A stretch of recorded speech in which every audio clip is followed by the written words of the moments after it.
Welcome to today's Scholar Spotlight. I'm Princess Agina, the Community and Project Management Executive here at the Laidlaw Foundation. And we have a special guest for today's Scholar Spotlights. Ola, would you like to introduce yourself? Yes, hello. Hi, everyone. My name is Ola or Olamide, my full name. And I'm really excited to be here today and discuss my research and just contribute to the amazing Laidlaw platform. Nice. So speaking of research, could you just give us a brief intro into your research? What exactly are you researching and what is its, I guess, potential real world impact? Yes, of course. So my research was focused on the dearth or the lack of women from ethnic minority groups in the C-suite. So I basically researched the field of diversity, equity, and inclusion, and I researched not just the need for gender parity and gender equality on corporate boards, but going deeper than that and looking at racial and ethnic diversity on corporate boards as well. So in case anyone is wondering as well, the C-suite refers to a company's top management board. So C stands for chief. So you're kind of referring to the board of the CEO, the CIO, the CFO, which are the people with the most power and the most influence over the company. Nice and very intriguing research and very necessary research. I guess my question is, where did this passion to even research this come from? And Yeah, like, how did this feed into your journey, your own personal journey? yes, that's a good question. So I did it for two reasons. So the first would be my personal story and kind of my own identity because I'm a woman studying global business. I'm a woman in business, and I'm also a first generation Irish of Nigerian immigrants to Ireland. And I have strong ambitions to become a corporate leader. And so being a female myself, being from an ethnic minority community, like I have been exposed to the social challenges, the mental challenges, the emotional challenges that are faced by women of color, both in their personal lives and in business. And so I understand how they both feed into each other. And this kind of made me really passionate to try and solve the issue. And I know that I'm only one of like a billion women that face this issue. So I realized that conducting research in this field is not just going to help myself, but has potential to reach a lot of women and help a lot of women who also face this issue. So I thought that it would be great to explore it. And then the second issue why I decided to do the research is I saw a lack of research specifically on this in Ireland. So there has been a lot of light shed on diversity, equity, and inclusion and the need for women in leadership, essentially. But there is a deeper problem within that. Like the niche specifically of women from ethnic minority groups and disadvantaged backgrounds hasn't really received a lot of light in Ireland. And so I really wanted to create a body of research that tackles that, because then that could be disseminated to other European countries. Because in general, women face a lot of adversity, of course. Like a lot of women, we all face stereotyping, we face economic barriers. But the truth is that when you are from a minority background, this list of adversity is a lot longer. So, for example, it's things like there's social and cultural impediments, there's linguistic barriers, there's workplace racism and lack of educational opportunities, maybe because you've grown up in a certain area which other people wouldn't have experienced. So I feel like we really need to tackle these specific issues and not just look at women generally because all women are so different. So we can't approach every woman and approach diversity in the same way for every organization. Yeah, and you know what? Looking at your research, it really resonated with me personally. So I got my MBA from Oxford, and even before that was, yeah, 10 years of working in corporate America and all this type of stuff. But I'm also Nigerian, such as yourself, Nigerian Oh, Jamaican, amazing. first generation. And yeah, the importance of looking at intersectionality when we talk about these issues is just extremely vital, because as you said, there's so many nuances when we talk about these challenges and it needs to be addressed. Um, so yeah, my next question would be, I guess, what was the biggest challenge that you came across in your research and, even leadership journey so far, and what did you learn from it? I would say the biggest challenge I faced probably, I would say there was two of them. So the first was actually a tangible kind of challenge, which was finding people to interview for my research. So essentially, I wanted to try and find female leaders from ethnic minority groups who I could interview to ask them about their experience in getting to those positions, what challenges they faced, and what internal barriers as well they may have placed on themselves. And when I started the research, my network wasn't necessarily within that space. And so I was kind of struggling to figure out how I could contact these women, especially because they are of such kind of high regard. You don't really see maybe that you'll get responded to and things like that. But I did a lot of emailing, I did a lot of cold calling and cold emailing and a lot of LinkedIn messaging. And eventually I did get a really amazing base of interviewees to conduct the research with. And I feel like that's also a really important lesson. Like you may not see when you're conducting interviews, you may not see exactly the you like you may not have the clearest picture of who you need to interview or where you're going to find them, but they do exist. And I think just leverage the network that you do have. Like, look at the resources that you do have. I did have people I could contact. So I went to them, and a lot of times they would refer me to the correct people that I could interview. So just really optimize what you do have and don't focus on what you don't have, if that makes sense. And then another challenge I overcame would be kind of working independently. When you're doing this kind of research, it's so different to what you do in university because it is entirely up to you. You create the structure, you create what you want to research, you create the interview guidelines, you run the entire program essentially. And when you haven't done that before, it can be quite daunting to know like where to start and to know if this is the right way to do it. And I found myself asking myself that question a lot, like, is this the right way to do the research? Is this what I'm supposed to be doing? But I think it's not really about looking at what's the right way. I think it's more looking at if this fits the goal, like if this is fitting the goal of researching women from minority groups and seeing how we can alleviate this issue, then it's going to be right. So you shouldn't really compare your style of work or your style of research to other people. Just focus on the research you're doing and just believe in yourself, and eventually the structure will come out. So that was something else I experienced and had to overcome. Nice. That's very important lessons, or those are some very important lessons. I guess I want to also know what are some insights and lessons that you learned from the people, from the women that you interviewed? Was there anything that stuck out to you?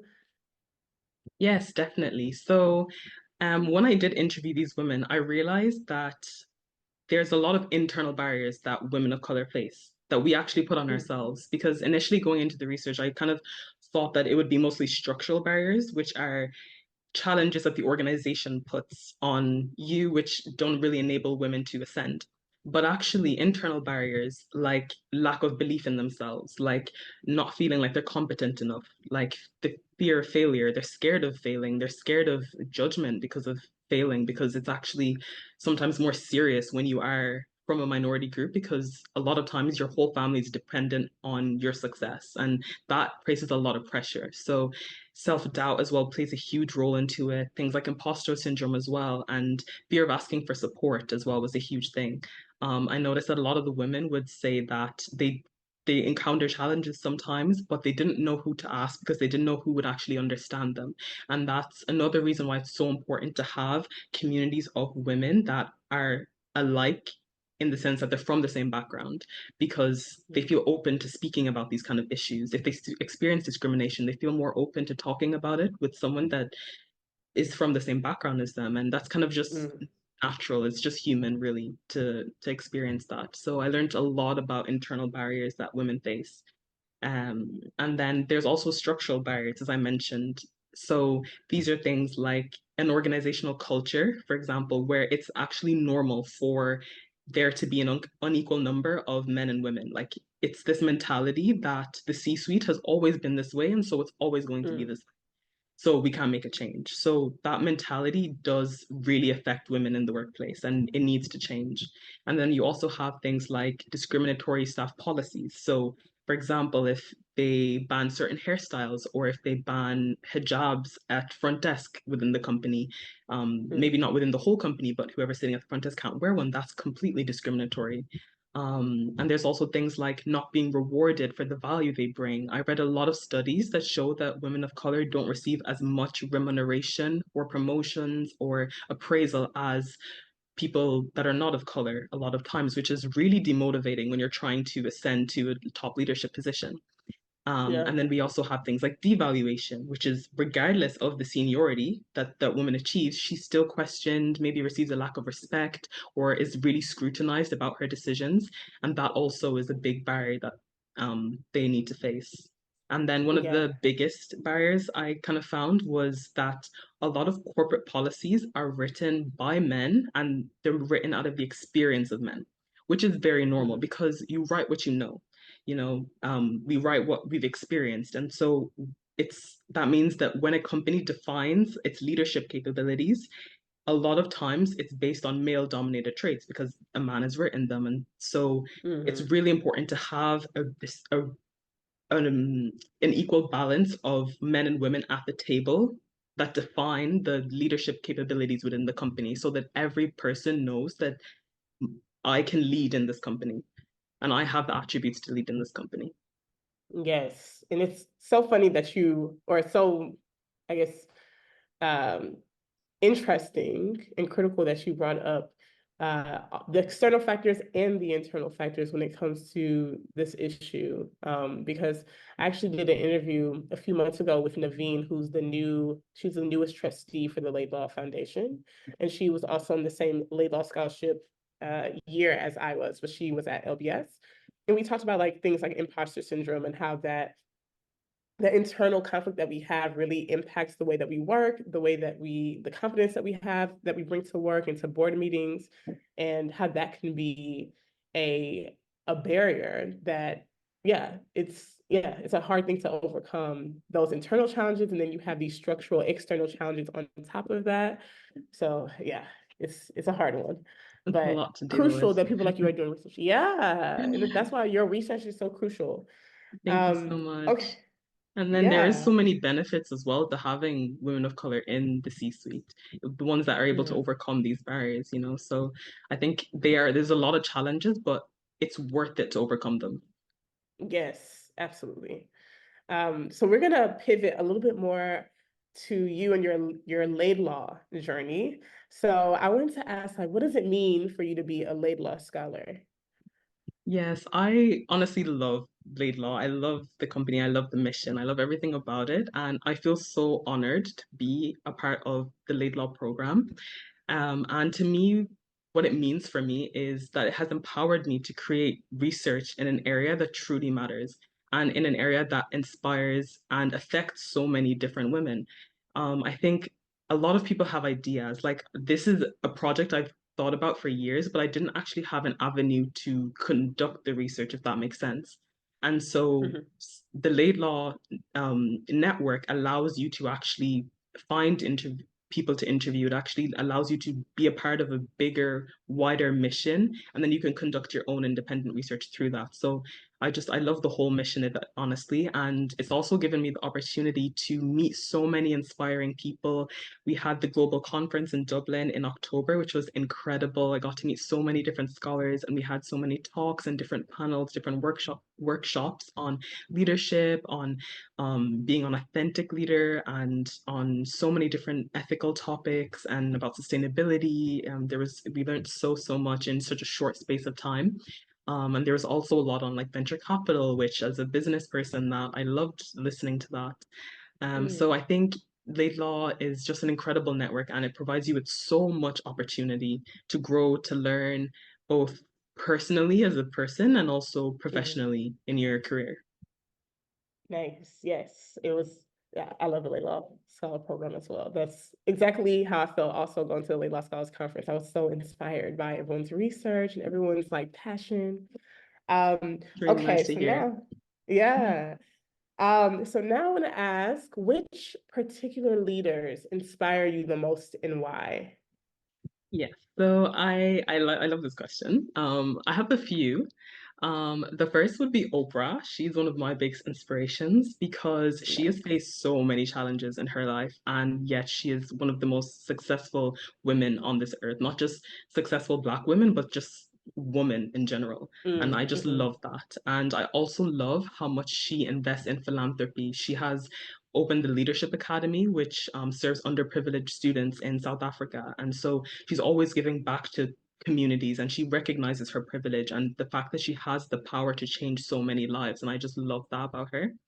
I Mhm. also love Amanda Pullinger, who is the CEO of 100 Women in Finance, and she just represents female leadership in an incredible way. And 100 Women in Finance campaign for a very, very similar cause to the research I'm doing, campaigning for Mm. equality of women within finance. So I think it's an incredible mission. I also love Simon Sinek, who wrote the book Start with Why. I love that book and the whole mission, just understanding why you're doing what you're doing, understanding the purpose, because that's what informs the what of what you do, and it's what informs the how of what you do.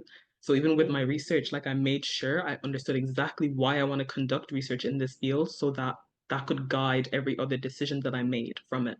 Mm. So I really like him.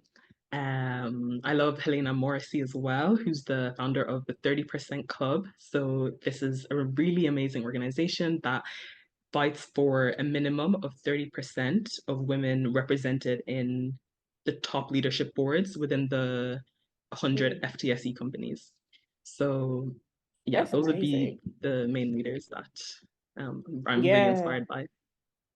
That's so funny. We did a leadership quote of the week from Simon Sinek um Oh, a couple of weeks ago. Yeah, and people were like commenting, and yeah, so a lot of oh, people's favorite book is, yeah, his he's book. great. He has a lot of really Yeah, good interviews as well, if anyone's interested, just yes. on Yeah. YouTube. Also, your list in general, I'm definitely going to have to look up the 30% Club, you Club, said? yes, they're a really amazing That is organization. amazing. Yeah. Okay, that's okay. Add to my to-do. Okay, my next question is, yeah, can you like paint a scene from the future that you're striving to create? What does that look like? So the future I'd like to create is one where gender and racial equality is not just something we talk about that would be nice to have. It's not just an organizational goal, but it's actually a concrete reality that we're experiencing. And Hmm. that's going to inspire a younger generation of female leaders from minority backgrounds to ascend to those positions.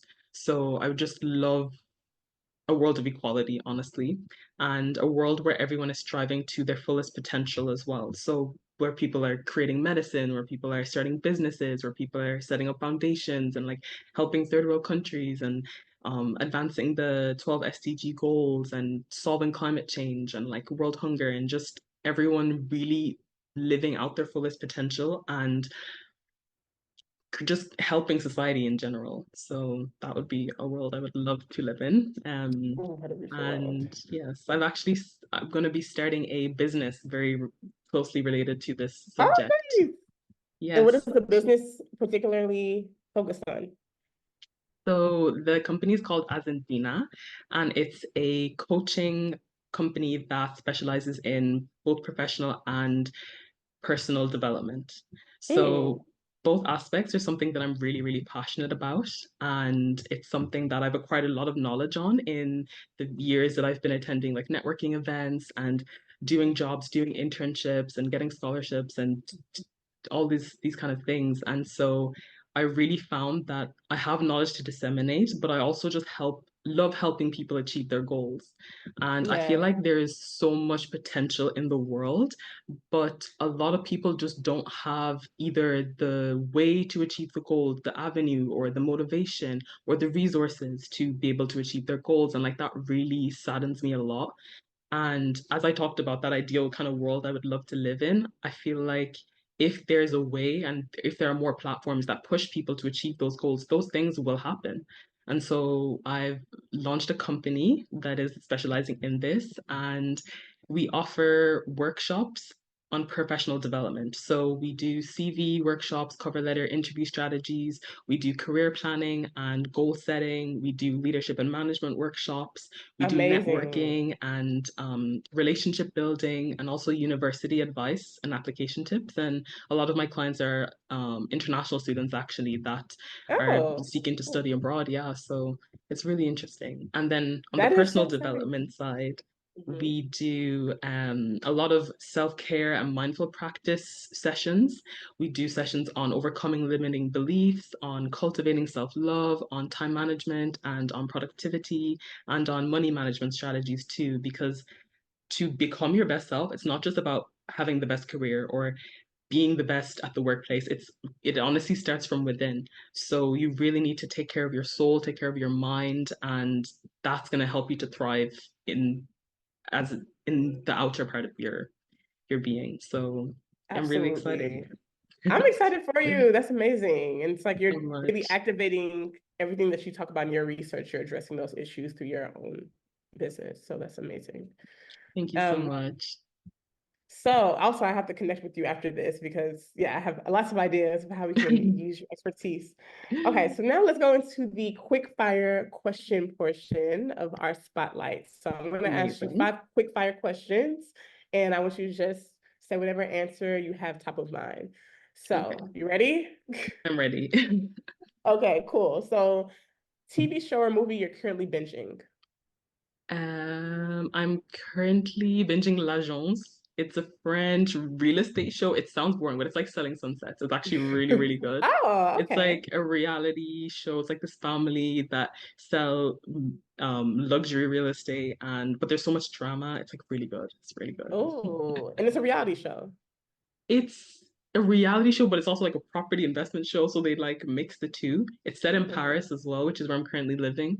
So Okay. yeah, it's great. Nice. That sounds amazing.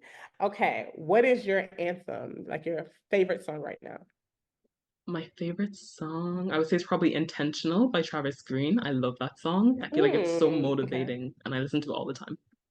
Nice. Okay. I'm gonna have to look up both of these things. Okay. What is your top book recommendation? Ooh, I would say actually the one I'm looking at right now is Think and Grow Rich by Napoleon Hill. Oh, yeah. It's literally like a life book. Like you learn everything in that book. If you want to learn about how to Hmm. save, you learn it like the book will tell you how to network, how to find mentors, how to believe in yourself, how to overcome challenges. A lot of the knowledge actually I have for the company has come from that book. So I would Hmm. say if you want just like a whole rounded view on life in general and how to level up your life, read Think and Grow Rich by Napoleon Hill.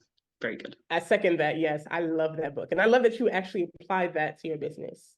Thank you. Um, Thank you so much. so the next one, podcast obsession. What is your podcast obsession? My podcast is probably Diary of a CEO. I love that Yes, I podcast. love that. Yeah. With Steve Bartlett, it's so good. Mhm. He brings guests from every single walk of life. Like every single topic you could ever think of, you can find in this one podcast, which is so incredible because a lot of times you'd be like listening to so many different people and getting different advice on everything. But on Yeah. Diary of CEO, you can find everything pretty much from how to start a business to how to look after your nutrition to like exercising to sleep to meditation to like everything. So I love it. Yeah, I love that as well because it's very, like you said, it's very comprehensive. It's looking at like a human as a holistic being as opposed to just like a robot that's like, okay, make the financials. Exactly. Also, he spoke at Black Business Week in October. There was this Black business like I'm forgetting the series, but it's like a 2 day fair for businesses in the UK, Oh Black businesses in the wow. UK, and he spoke there. And there was literally someone in the audience, and they like raised their hand. They were like, "Yeah, I just want to know, like, what is your advice on, trying to get an internship? Like, I would love to work for your company." And his answer was, "Talk to me after the show. I'll give you a job." And it was so crazy. It was like, wow, this is Wow. amazing. Yeah. So he really Wow. walks the walk. Like he doesn't just talk the talk, but he just seems like an amazing well-rounded human being. So I love that. It All really right. does. Wow. So my last question is, what is something that made you feel joy recently? Um, Honestly, the sun has been out so much recently in Paris, Yes. and Paris is so beautiful in the sun. I don't know if you spent the summer here before, but No. oh, you really should. It's so, so beautiful. And it was really dark for the sitting up in January and December, but recently the Mm. sun has been out, and it's like when I wake up in the morning and the sun is just in my eyes, I just like the day is gonna be perfect Amazing. in my head. Yes. So it always starts my day off so right. Yes. So yeah, that makes me feel a lot The of sun is joy. also, yeah, yes, I did owe to that because the sun is starting to like actually stay a little longer in London as well. And I'm just like, oh my gosh, I just feel so much better with life. So Um, nice. yeah. So is there anything before we go? Is there anything that you'd like to plug? I know that you have your business that is booming. Is there anything else you want to talk about that or anything else that you have going on? Or even social media accounts, projects? Yes, my business, the website is asindina.com. You can book with me and we'll have sessions on everything I discussed before. You can also find us on Instagram, TikTok, and yeah, I would love for anyone who's interested to join. Um, How do you spell Azandina? so Azendina. Okay. So that.com, azandina.com. Perfect. And then Yes, on social media, on Instagram, is what is it's the your same. handles? Okay, The same. perfect. Okay, I'll definitely be following. Well, thank you Thank so you. much. This has been an incredible conversation, incredibly inspiring conversation for Thank you me and so hopefully much. for everyone that listens and watches the episode as well. And thank you for your time and for, yeah, just all the work that you're doing on this. It's important work. So, yeah, Thank you this is so awesome. much. Thank you. I really appreciate being on this. It was really lovely to talk to you too. And if anyone wants to reach out to me on LinkedIn or anything, my LinkedIn is Ola Obadina as well. Just feel free to reach out. I promise I'm nice. So yeah, thank you so much for this conversation.